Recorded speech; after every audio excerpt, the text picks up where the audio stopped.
Hello, everybody. Tracy, Mrs. JDog Flanagan with you here today. I'm the co-founder and senior vice president at JDog Brands.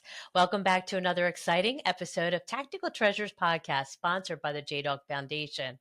Our podcast gives veterans, male spouses, active military members, military family members, and patriotic military supporters a voice in the veteran space to speak about their service, how they're affecting their communities post-service, and they share with me a tactical treasure that has helped them in their journey in the military career, business, or life. Today, I'm so excited to have with me retired General Bob Dees. Bob served 31 years as an infantry officer, a senior military leader and strategist, and commander of the 2nd Infantry Division in Korea and the U.S.-Israeli Combined Task Force for Missile Defense. Bob is a graduate of West Point, Naval Postgraduate School, Industrial College of the Armed Forces, and Royal College of Defense Studies in London. Following the military, he served in business at Microsoft, in nonprofit leadership, and in academia as a VP for military outreach at Liberty University and founder of the Liberty Institute for Military Resilience. In 2015 and 2016, he served as National Security Advisor and Chairman for Dr. Ben Carson's presidential campaign. Bob has authored 5 books, including the Resilience Trilogy and the Resilience God Style series. He was also featured as one of 30 Master Leaders in America by noted author Georgia Barna and was awarded the Council for National Policy George Washington Military Leadership Award in 2018. Bob is now the president of the board of the National Center for Healthy Veterans. Bob and his wife of 47 years, Kathleen, are forging the mission of returning healthy veterans to America. Hello, General. How are you, sir? Thank you. Good, Tracy. Good to be with you. Thank you for Thank you. joining me, and thank you so much for your many years of service to our country. It's truly an honor. Of course. We're all in it together. Of course. Um, so, we have so much to talk about here, but before we get started, I would love to know what inspired you to join the Army. Well, I've watched some of your podcasts. First, I honor your efforts. They're great. Oh, thank And you. there's a fair amount of humor in them. So, to start off with a little humor, I say I joined the Army because of football and a pretty girl. And, and it's a long story, but I was playing football in Houston, Texas, and West Point was recruiting football players. I went to a couple of their events and was interested. That's how I learned about the Army. I come from a non-military family. My dad had been in World War II as a bomber pilot instructor, but really had gotten out right after the war, and I was born quite a bit after that. So the net is that I was playing football, and then I dated this girl I had a date with her best friend. She came and said, "Sorry, Martha can't make it." And as a red-blooded American boy, I said, "Well, would you go?" So she went with me to our first date, and then the second date, I went to the door and I knocked on the door of her home, first time, and this gentleman answers the door, and I said, "What are you doing here?" It was the football guy, and he said, "Excuse me, young man, what are you doing here? That's my daughter." And he was, as it turned out, he was a West Point graduate himself of many years back, and so between the pretty girl and the West Point graduate and football guy, I ended up going to West Point. And then, as with many people that join the military, Tracy, many would probably tell this story. It's not like you know exactly what you want to do when you're coming out of high school. You just sort of do what's right, what feels right, and then you find that it's a sweet spot for you because it offers an opportunity to dedicate yourself to something bigger than self. It's a challenge. I was an infantry airborne ranger guy, snake eating. That's really good stuff for a young guy coming out of high school and college. So it was a good fit for me, and I was just grateful then to serve 31 years all around the world with the greatest sons and daughters of America. Oh, wow. That's great. I love that story. That's a great story, sir. Thanks for sharing that. So 31 years, yeah, that's what an amazing career. Is there a particular aspect or moment of your service that stood out as impactful in a positive way for you? I would say, people say, "What was your toughest assignment?" And I say, well, it was Korea. I had command of the Second Infantry Division. I went there in a crisis. I had 9 days notice to go there. I'd never been assigned to a Korea before. There was a physical crisis. We'd had a 100-year flood, and 5 of our 17 camps were literally out of communication and food, water, transportation. And then there was a moral crisis because, as it turns out, the existing commander had some challenges, and so they had to put me in on short notice. So I went there. I say that's the hardest assignment, but it was also the best assignment. My wife and I would also say, because the Korean people are wonderful. We had a wonderful experience pulling together a team under adverse conditions, some tough challenges for quite a few months there. But when all was said and done, everybody felt good because we'd pulled together. We'd resolved the issues. We'd righted the ship, so to speak, and we were combat ready again and doing good things. That's the one that would stick out in my mind. But there's many others, and most of it's just observing the great actions of our soldier, sailor, airmen, Marines, and their families around the world. Right. My stepfather served in Korea in the army, so and Cool. he didn't talk about it much, but I came along well after his service. Sir, so Ben Carson's campaign, how did that come about? How interesting. I truly admire him, and he's a very powerful speaker. He has good things to say, but he has such a calm demeanor about him. I thought found him very remarkable.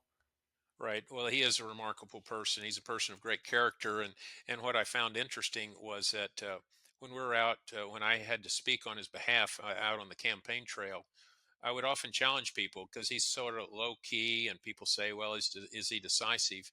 But I would always highlight that he was the person that had answered more 2 a.m. calls, life death Wow. scenarios, than anybody else running for president because he did that all the time as a doctor and all that he did in that world. So he was prepared for that type of thing anytime any place. Now that said, what got us together was that I wrote a book called Resilient Nations. It's the last book of the Resilience trilogy, and it talked about America and what's going good in America, what's not so good in America. I identified the moral spiritual infrastructure as a key element of national power, and as I did that, and I laid this out in a book, there were 10 elements of our moral infrastructure. And he read that book. One of his campaign staff read the book, and he said, that's how I think. That guy and I sort of think alike in terms of foreign policy and domestic and all that. And I went to dinner with him, was asked to go to dinner with him, and then soon thereafter, I became his national security advisor. And then now, 9 months later, because I'm also in a job at Liberty. 9 months later, he asked me to be his campaign chairman in charge of the whole enchilada. At which time I recused from Liberty because it would be a conflict of interest at that point. And then we just had a wonderful time. I have great respect for Dr. Carson and for Candy Carson. And then, in fact, they came the second year of our first anniversary here at National Center for Healthy Veterans, and they spoke, and it was just a wonderful time together. Oh, wow. Wow, that's great. Yeah, so great segue, because National Center for Healthy Veterans. So you're now the president of the board of that. And I have to tell you, your guy, Kale Beers, he's really something else. He just cold reached out to me for my JDog podcast, and we talked, and just everything kind of fell into place, and we had the honor of attending the dinner at the Union League, Jerry and myself. And wow, a very motivating, inspiring evening. The veterans that got up and told their story and told of the wonderful experience that they had at Valor Farm and how they've put their lives back together. It gives me goosebumps even now just thinking about it, sir, really. So I would love to hear the story of what how National Center for Healthy Veterans came to be, where the idea came from, how you got started, and let's just dive deep into this because you're Sure, doing you're doing sure. such great stuff. Well, we sure enjoyed having you and Jerry at the event, Union League Club. It was a special time. It was special hearing those veterans tell their life journeys. Everybody's on a journey, and they've had some particular challenges and some particular victories, and they were able to share that. So it was fun. Um, I guess I would start with a story. 1973. I'm dating myself. I had just come out of West Point. I was a shiny new lieutenant. I'd been in the 101st Airborne. Life's good. We're jumping out of airplanes and everything you'd want. And I'd been there 3 weeks, and it's the night before Easter. I get a phone call. Said go to Sergeant Smitty's house trailer. Never a good call late at night. I go to his house trailer, and he's killed himself in the back room. Oh, That no. was my first encounter with military suicide, one of many that would follow, as I observed both on the active duty and veteran ranks. So after the first responders left, I'm there with the young widow and her 3-year-old daughter, and I say, "Well, how can I help?" And she said, "Well, we hid Easter eggs today. Would you come back in the morning, help me and my young daughter gather Easter eggs, and let's give her a normal Easter?" So I did that. Tough, tragic scenario for her, obviously, and the young girl, but also for me as a young leader. And I think that was the spark at the very first that said, this is a major problem. And then when I was retiring 31 years later, it was not lost on me that the active duty and veteran suicide statistics were higher than in recorded history. So in my entire 31 years in uniform, it had gotten worse and worse and worse. And at that point in time, I sort of came to the conclusion this shouldn't be happening in America, shouldn't be happening to our veterans. How dare we not take care of them better than we are? And at that point, I knew that I was bound to do something. Now, from there, I went to different life experiences. As you mentioned, I worked for Microsoft for a short time, another nonprofit for a short time, Liberty University, and all those life experiences, though, were dots that seemingly have converged as we have pulled this thing together in the last 3.5 years at Valor Farm in southwestern Virginia. I'll pause in case you have any questions, but then I can dive in. I'll dive into the next phase of this if you're curious. Oh, I am curious. I love what you're doing, and yeah, tell me about Valor Farm. Sure. Valor Farm is a wonderful platform. It's 339 acres. It's got 1 mile of Big Otter River frontage. We have 30 horses. We do equine therapy. We have 5 certified equine therapists. We have cattle. We have goats. We have 300 egg-laying chickens that give us 80 dozen eggs a week, Oh, which wow. which we consume, market, and also give away to local food banks and things. And all of those, it's great. The animals, the houses. We have a community of 19 houses. We're getting ready to start the next community of 25 houses this coming Saturday. We'll start excavation for that. So there's all of that is powerful, but the really powerful part is our mission is to return healthy veterans to America. So the platform, the healing platform we're on, is to help our veterans get healthy. The content we have in our 3 core curriculum that lasts 9 months together, uh, those are all very intentional, and those progressively go from training them in some resilient skills to working through trauma recovery to then doing career preparation and helping them on their way out. Uh, so that's very intentional content. And then we have what we call dignified work. On a farm, ranch, construction operation like ours, there's always good work to be had. And that work is very important to providing purpose and self esteem. As you well know, a lot of Yes. our veterans lack purpose, lack self esteem.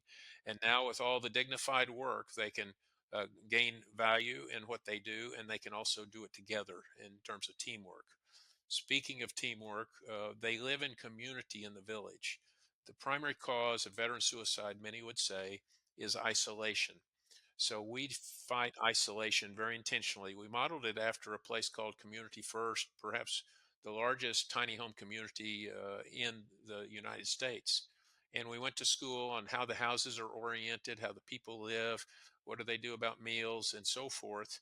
And we have refined that into our veteran space, where the village is all about community. They don't have cooking facilities in their houses because we want them in the community center, doing their meals together. We have stronger internet in the community center, so they come in. It's all about community. The best Right. view is from the community center. You get the point. Got it. And then all of this together is within. We have a veteran engagement engine. We say, Patriot Life is where they live in community. In that Patriot Life, they have people, experienced, street smart, military people, many chaplains and others that live in community with them in the villages, 24 hours a day. Oh, wow. Do That's life great. with them. Yeah. The next thing is that we have the program, and there's a program director, and all that we offer. Those are the courses I mentioned, but also things like financial literacy, sleep hygiene. A whole gamut of short courses to help them have the skills and the tools. And then thirdly is veteran care. In the veteran care, that's our conduit to VA healthcare or also to civilian healthcare, if that's the case for the particular veteran. And then within that, we have licensed professional counseling, we have case managers, we have coaches, we have chaplains, all for helping our veterans in residence with their hurts, habits, hangups, and helping them get past some of their stumbling blocks. Many of the folks that come our way, they're at risk for various reasons, but a lot of them are just stuck or failure to launch.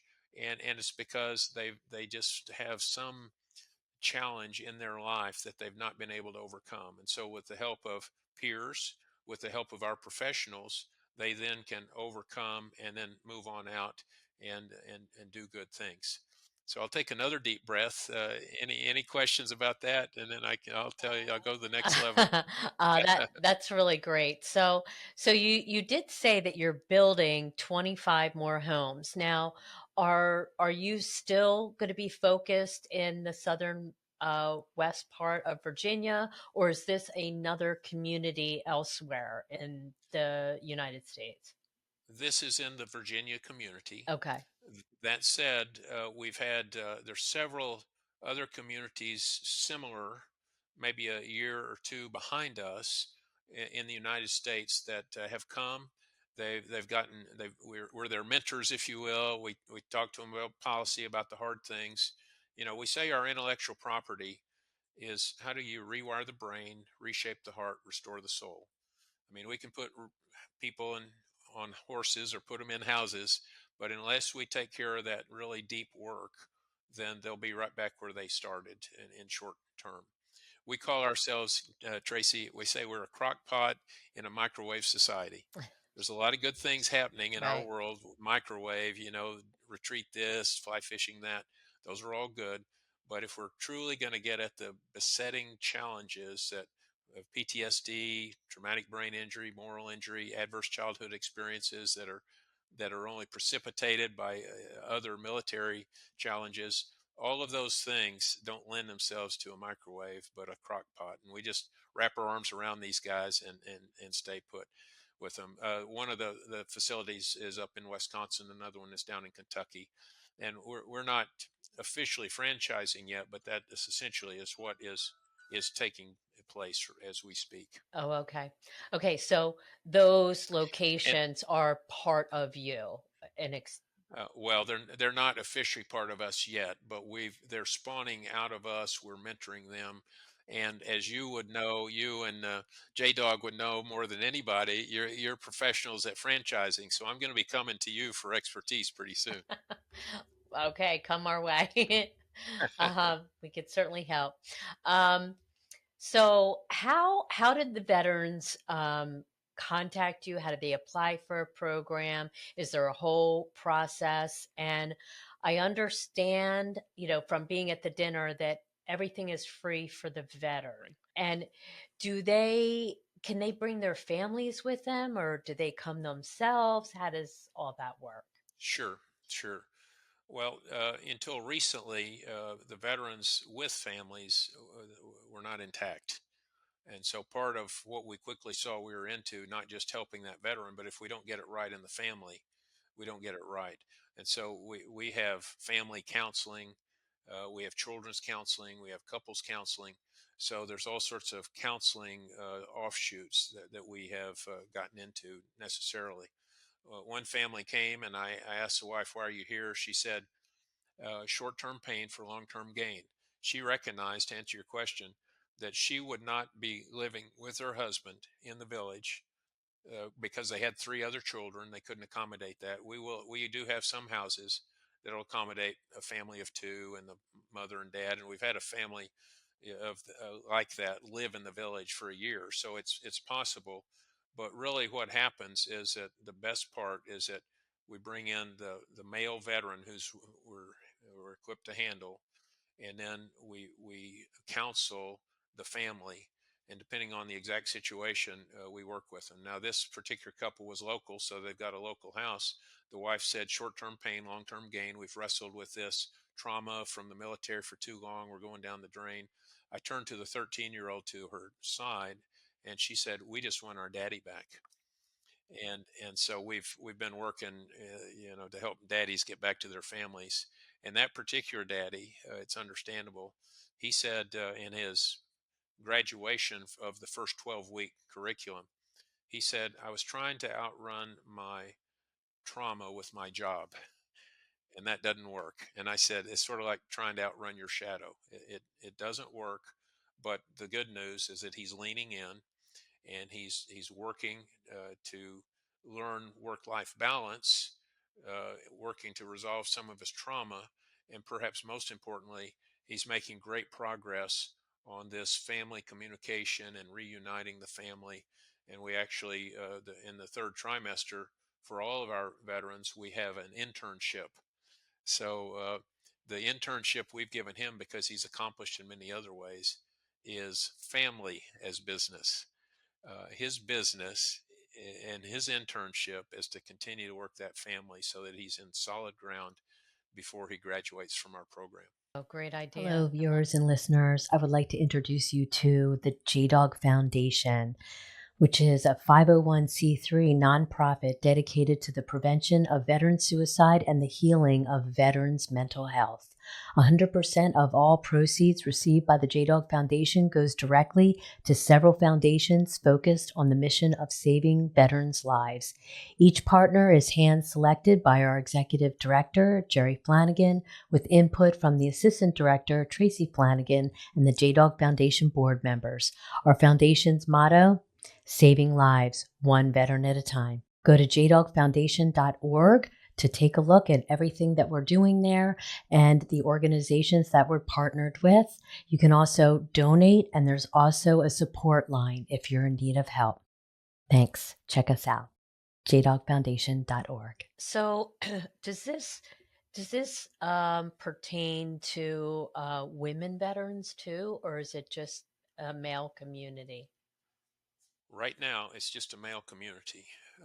That said, one half of our referrals of recent have been females with military sexual trauma. And so, as we analyze this, we have a little study group going. As we analyze this, it seems to us that it's what we're doing with the men is not the correct model for the women with MST. And so, our next capital program after Village 2 is a Healthy Veterans Lodge. The lodge has 30 rooms and a counseling wing and a conference wing. But in those 30 rooms, that's where we will execute a women's program. And we think we'll be able to give them a greater sense of security, and we'll be able to be more effective in that way. Right, right. Oh, that's great. And I did ask, and I don't think we I, got to the answer. yeah, How the veterans contact you? How do they apply for right. the program? Is there a process they need to go through? Yes, thank you for the reminder, Tracy. It's one-stop shopping is healthyveterans.org, healthyveterans.org, and at the top of that website, it'll say refer a veteran. And they go on there, they fill out a thing, and they can refer a veteran, or you can self-refer if you're referring yourself to the program. And that'll trigger a phone call from one of our staff, one of our case managers. they'll talk, and then if there seems to be a good fit, then the next step is to, in fact, start generating some paperwork, a application form that'll be filled out. It's pretty extensive. We'll also ask their permission to do an FBI background check, and we'll work to get some of their medical records. And this is not to be intrusive. It's all about learning more about the person and how we can help them and making sure we're right for them and they're right for us. And then once that happens, then we bring them on board. Next Wednesday, we bring 7 new people on board. And that's always an exciting day because we put them in their houses. We welcome them as a family. We wrap a quilt around them that's been donated from various people, generally from Pennsylvania and Texas. And then they start doing an orientation. Very important to us is the assessment process. Almost immediately, they get a physical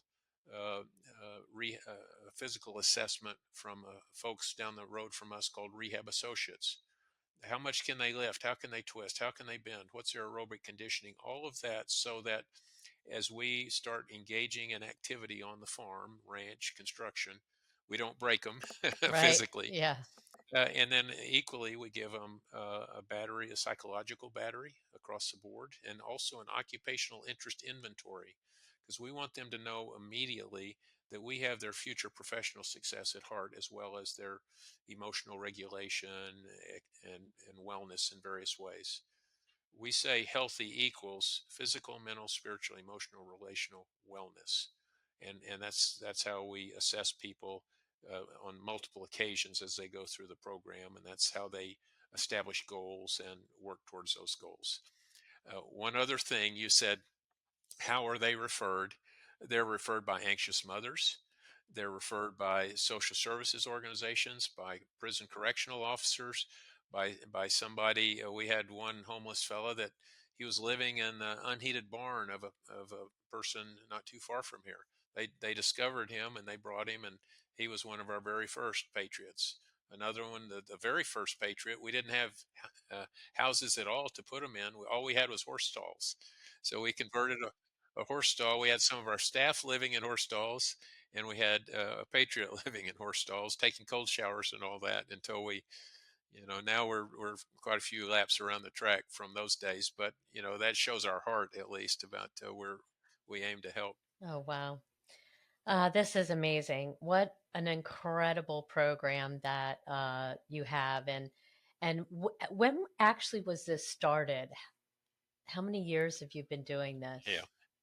Well, in the winter of 2020 Okay. Oh, was when I was. Yeah, it's recent. just In the before winter. COVID. Oh Well, my I was going to gosh. say, I was searching for property in late fall of 2019, and then COVID was starting to happen and all this, and so in early 2020, I did a reconnaissance of 12 properties around Liberty University. I knew that they had the right DNA. They had a heart to help, and so and I identified this property. And then we had to go through 3 delays because of COVID, Tracy.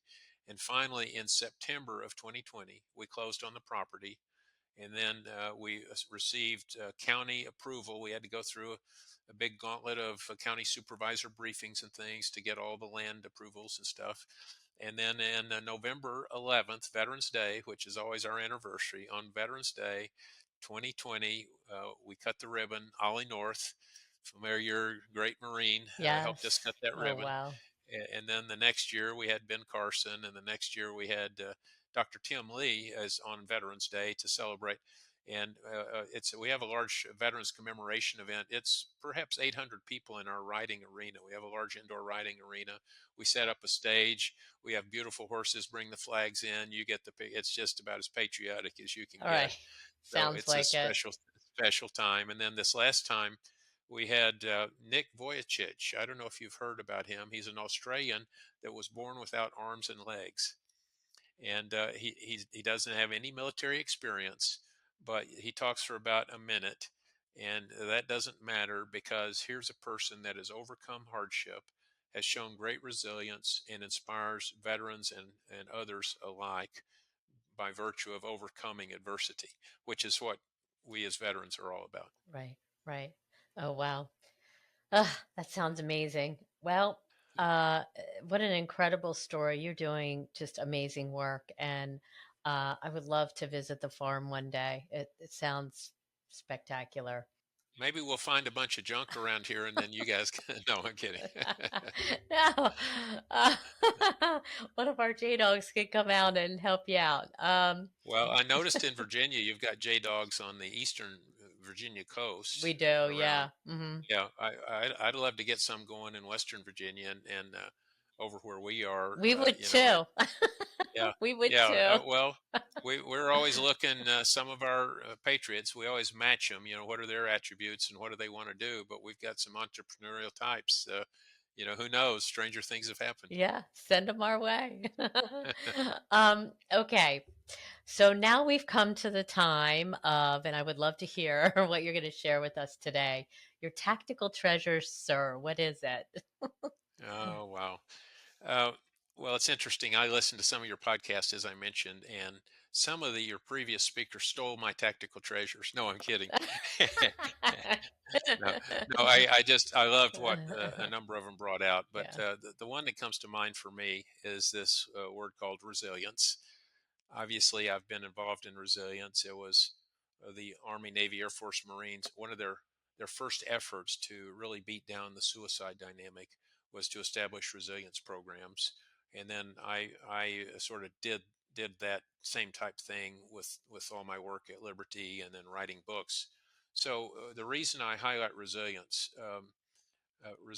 is a critical life skill from cradle to grave, Tracy. And so it's critical for veterans to have it, but it's critical for everyone to have it. If we as veterans are not prepared mentally, physically, spiritually, emotionally, relationally for body slams, which we all get as human beings, then then we're not ready.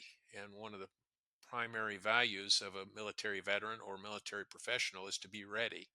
So it only makes common sense if a hurricane was coming to your town or a tornado, you would do what you could to get ready.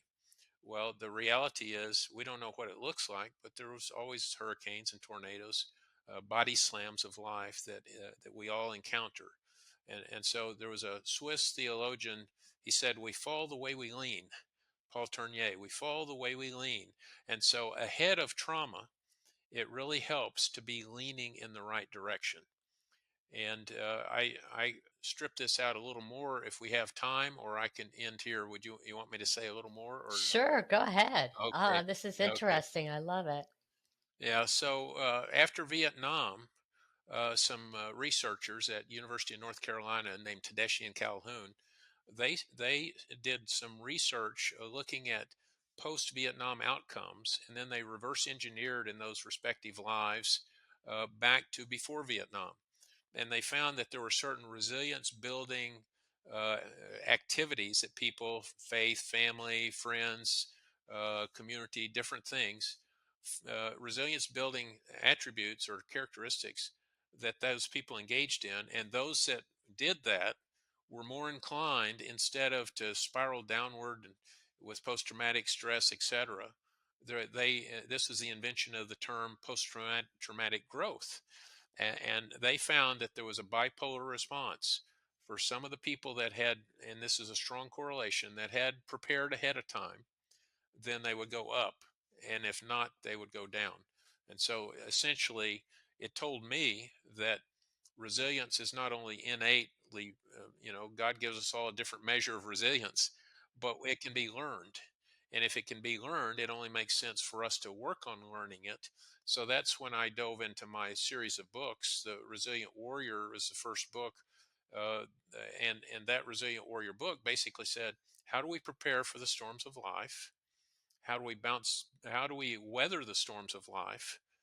And then after the fact, the hardest part of the journey, how do we bounce back without getting stuck in the toxic emotions of guilt, false guilt, anger, bitterness? And that's a two-part process. We have to look through the rearview mirror introspectively after a trauma. How do we achieve forgiveness and gratitude to overcome bitterness. I know I've never been bitter, but no, I'm kidding. Uh, how do you overcome bitterness? True. And then as you go, how do you guard your primary relationships? Sometimes when we've gone through trauma, we tend to attack the ones we love the most. It's ironic, but it's a human tendency. So how do you guard against that and so forth? And how do you grieve well? Grieving is a natural process. People are all different, but how do you do that? And so all of this is bouncing back. And now you start to look through the windshield and learn to sing a new song. It's all about regaining vital optimism. It's all about revalidating your call or your purpose. Sometimes when we go through trauma, it's like a wake up call, and we decide that we're supposed to be doing something else, or we have a new passion about something. And then finally, how do we comfort others? How do we help others? How do we pay forward in other veterans' lives? And then it's a feedback loop because hurricane season comes around again and again.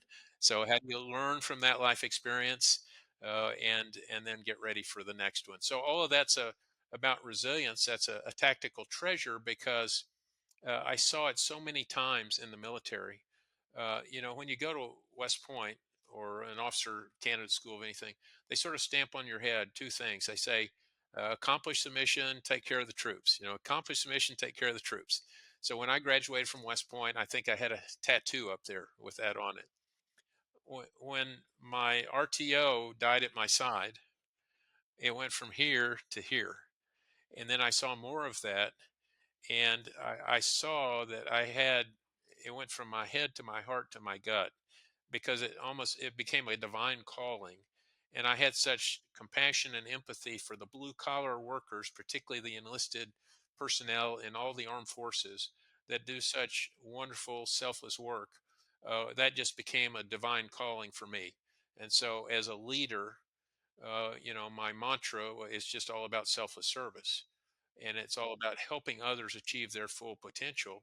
And a lot of that involves resilience, navigating adversity, coming out better, wiser, stronger than before. So I'll end there, but they can go. There's two things. They can go to resiliencegodstyle.com for that resilience content, Oh, wow. and Okay. then they can go to healthyveterans.org to learn about what we're doing. And what I just described, that whole resilience curriculum, is the first 12 weeks that every one of our veterans get in great detail, with video series and workbooks. And then this Friday we play the resilience training game. It's a game that we play in teams, that takes the 130 questions that are the engine of the game. That's the primary content out of all the resilience things. So it's a graduation exercise for them. Oh, wow. So I'll That's I'll get great. unexcited here, but it's a pretty exciting proposition just to see people grow, their lives change, and we're sort of like proud parents to be able to put people back out on the street. Of course. Of Yeah. course. Wow.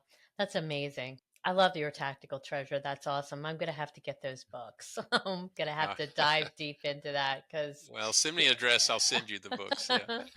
I mean, because you are right. I mean, all of us experience storms in life, and how do you pick yourself back up, and how do you get through them and be able to handle the next one better? It Yeah. So before you go, any advice for veterans struggling with transition or mental health issues? Um, Obviously, get in touch with you, but Great. Hmm. but any other little nuggets as to how they might navigate their way? Well, first, you're not alone, and community is very important. We take care of one another. You know, we all need help. I was talking to a football team, a local football team here that's going to be helping us with volunteers on Saturday. And I told them, if you want to go fast, go alone. If you want to go far, go together. And so I think for veterans, we want to go far. We want everybody to become healthy. We want to go out and do good things for America. I think our veterans are an untapped national treasure. You need to think that about yourself as well. and we need to get you healthy and get back out because America needs you more than ever before. I was the honorary colonel of a regiment, and most of these guys were Korean War veterans. They were probably 85 to 95 years old, and I would stand them at attention when we have these big banquets and things. I say, stand at attention, and salute. You people still have purpose. You still have value. Your national symbols. You have work to do, so get out there and do it. And so that's true of all of our veterans, regardless of the age. So you're not alone. You still have purpose. And I would say there is help available, particularly this day and age. I'm amazed at the rapid insertion of new technologies. I mean, we've sent guys to hyperbaric oxygen treatments. We're using something called an X39 patch that puts certain wavelengths of light into their bloodstream to help them, to reduce inflammation. We're doing all sorts of technical things, and it's those remedies, those helps are more available now than ever before. So maybe you didn't make progress before. Well, it's a new day, it's a new age. Let us help, let other people help, but please get help, and don't be ashamed of getting help. I mean, the strongest of warriors, the very strongest of warriors, have had to bend their knee many times and had to take a break. If a big NFL lineman gets knocked on his can, gets the breath knocked out of him, he comes to the sideline, he hits a knee, and then pretty soon he gets back up, trots onto the field, everybody applauds, and he does great things. That's what our veterans can do. If you have to hit a knee, get help, and then get back on the field. Great advice. I love it. Yeah. Perfect. Um, so where can people go and find and connect with you if you could just give us that information, and the National Center for Healthy Veterans? How can they reach out and apply, or anybody getting involved, donation, volunteering? Right. Um, well, the website is our one-stop shop. So you can go to the website. There's a place on there that says volunteer. There's a place on there that says revere a veteran. There's a place on there that allows you to give resources. Of recent, we've been given a couple of very large grants that have matching programs in place, so you can leverage your donations. All of that is one-stop shopping. If you want to get in touch with me, you can go to contact at that's on the website and say, hey, I want to talk to General Dees, or I want to ask this question or that question, and all of that works. So Tracy, thank you for asking, and it's not really hard. It just takes sometimes courage to ask for that help or give that help, but we invite both. That's great. I just love your mission, sir. I love what you guys are doing. And again, it was such an honor to be at that dinner and to just spend time with you and your lovely wife, and just hear everything about Valor Farm. It was really wonderful. And thank you so much for coming on this podcast. And I am excited to get the word out about the great stuff you're doing. Well, thank you. And it was a privilege for us to be with Mr. and Mrs. J Dog and all the great things y'all have done and continue to do on behalf of veterans. Thank you. Thank you. We'll talk soon. Hello, viewers and listeners. Thank you so much for joining us for this episode of Tactical Treasures. We just finished up an amazing conversation with retired General Bob Dees, who served for 31 years as an infantry officer and senior military leader and strategist and commander of the 2nd Infantry Division in Korea. And he is now the president of the board for the National Center for Healthy Veterans, whose mission is to return healthy veterans to America. As a nation, we are confronted with an urgent need and a moral responsibility to restore and replenish the lives of veterans who have selflessly served and experienced trauma over the last 20 years of war. Our veterans have pledged their lives for our freedom, security, and prosperity. Healthy veterans are productive members of society, good employees, and positive role models, but not all of our veterans are healthy. To accomplish their tactical mission of returning healthy veterans to America, NCHV engages with veterans through virtual interaction, case management of walk-ons and referrals, and a 1-year residential program at its Virginia Valor Farm. It integrates Christian best practices one veteran at a time. 1, to heal the mind, body, and spirit.